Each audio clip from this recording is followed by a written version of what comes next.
Hi, I'm Cain, and I'm with CPWR. I've been asked to talk a little bit about ventilation in construction as it relates to COVID-19 and controlling the spread of the virus.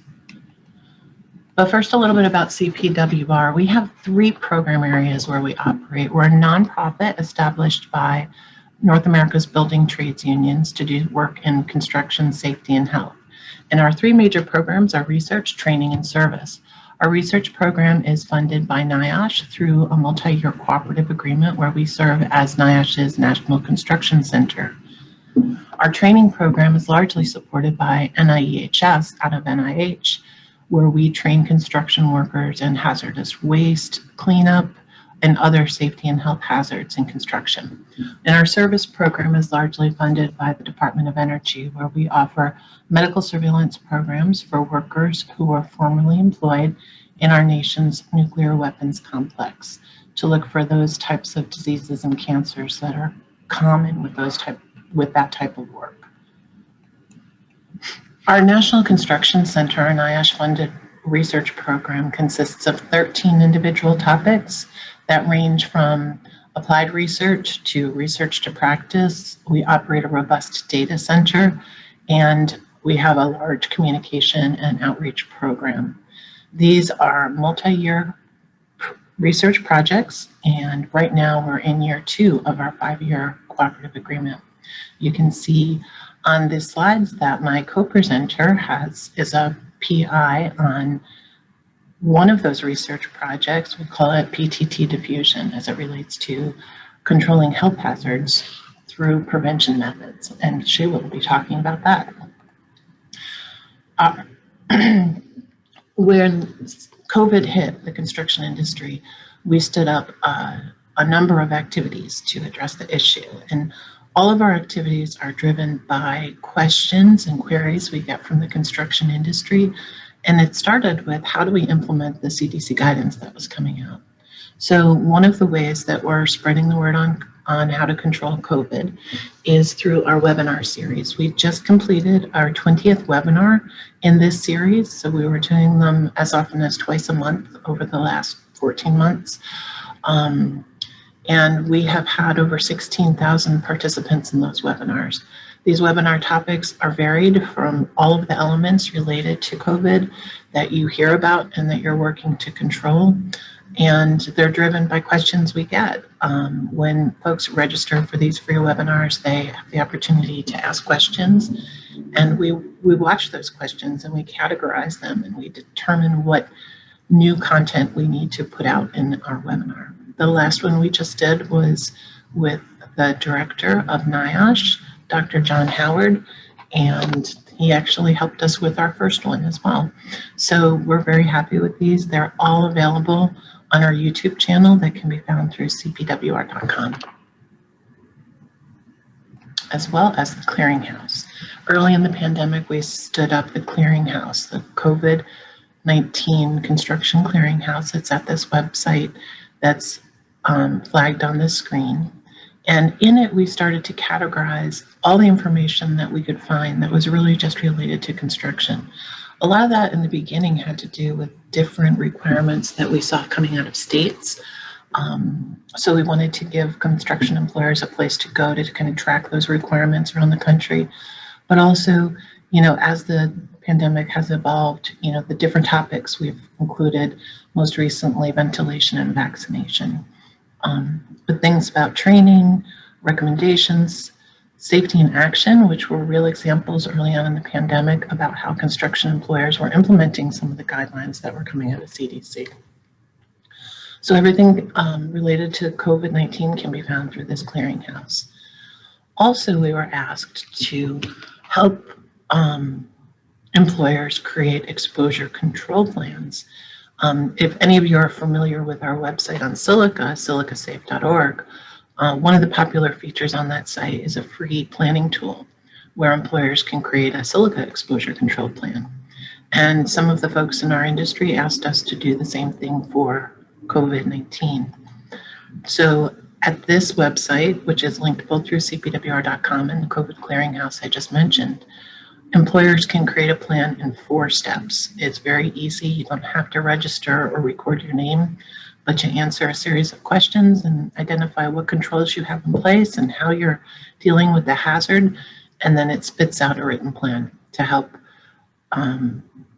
control COVID on construction sites. There's also an option that employers can register and save their plans and modify plans depending upon the work site, but that's optional. And we actually have, like with our Silica site, there's a kind of a wall between us and the data inside of this, so we don't know what employers are actually using the tools, but we do know just the numbers of folks who have created plans as well as registered for the site and created multiple plans. But as I said, we don't know who they are.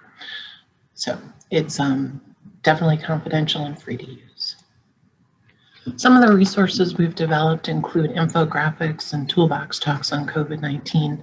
These resources are available for free for download to help spread the word on different controls, and they're available both in English and Spanish. So please feel free to look through those and use what you like. More recently, we've been focusing on vaccine, and as the information on vaccine has evolved, we've tried to stay up to date. We had for example, we had a web page that would allow employers and those in the construction industry to go to a central location to find out if construction workers in their state were eligible for the vaccine yet. That, of course, has changed now because everyone is eligible for the vaccine. But we also got a lot of questions about the vaccine. So we developed a series of fact sheets, infographics, and other information to share, as long as a lengthy question and answer document on vaccine, what they are, how they work, what are the benefits of getting the vaccine, and what are the risks. So this is an effort to really promote the acceptance of the vaccine in our industry, because our industry probably has the highest hesitancy rate from everything we've seen. As much as 46% of construction workers have self-reported that they will not be getting the vaccine, and that needs to change. So we're doing everything we can to share information so that more workers get the vaccine to further reduce the spread, particularly in our industry. And lastly, or importantly for this discussion, is we developed this ventilation tip sheet. And I'm going to go through some of the elements of it, but I wanted to tell you a little bit about why we did this and how we did this. So as part of our work in COVID-19, we've sought the input and guidance from the NIOSH, NORA Construction Sector Council. That's the National Occupational Research Agenda, is what NORA stands for. And the Construction Sector Council is a diverse group of construction industry stakeholders that comes together to talk about things of importance in our industry. We have an active work group on COVID-19, and that group has helped really guide some of the information, guidance, and activities that CPWR has done over time. So as the cold weather was approaching in the fall, we determined we needed to get information out that wasn't out from other sources at the time on how to use ventilation to reduce the hazard. We've known since day one that this is an airborne disease, and trying to control the spread of COVID in the air is something that's been really important to us. So in December, we set up a very quick survey where we surveyed construction employers on what types of ventilation practices they were using on their jobs. And as folks know, ASHRAE and other professional organizations that deal with HVAC systems have good guidance out on how to use HVAC systems and what needs to happen to tweak them to better control COVID-19 in the workplace. Well, we were more interested in developing guidance for folks who were working in construction work sites that did not have operational HVAC systems. We didn't try to duplicate the recommendations put out by those very reputable bodies, but we were talking about temporary structures, but also buildings that were under construction that did not yet have an operational HVAC system. And the folks in the industry kept reminding us that when you're doing new construction, you cannot simply turn on the HVAC system early and before you turn that building over to the owner or the client. because that HVAC system has to work optimally at the end of the project. And by using it early in the project, you can damage the HVAC system in some cases. So these tips are really for workplaces without HVAC systems. And a lot of them are common sense, but sometimes we don't necessarily think of them. So these are the tips on the fact sheet I just showed you. First of all, increase the amount of outside air that is coming into the workplace. And you can do this through the use of fans and air movers. Strategically, you can set them up and create a directional airflow within the workspace by, say, pushing air in one opening and pulling it out another opening. And keeping in mind the directional airflow should be away from workers, not from a group of workers towards other workers if possible. Using air filtration equipment is also a good practice. Use of HEPA or MERV 13 filters in those air cleaners are the filters that are recommended. They will filter out the virus, and changing air filters has to be done according to the manufacturer's instructions. Using local exhaust ventilation is also something you have to keep in mind, because for those source-generated contaminants like welding fumes or silica dust from grinding, the use of local exhaust ventilation will both control the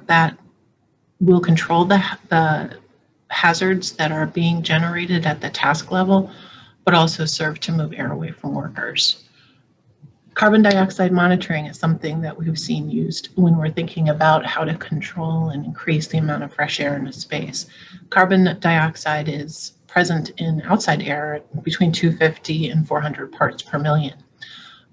When it starts to get to the level of 1,000 parts per million, then you know you're not really getting as much fresh air into the space as you should.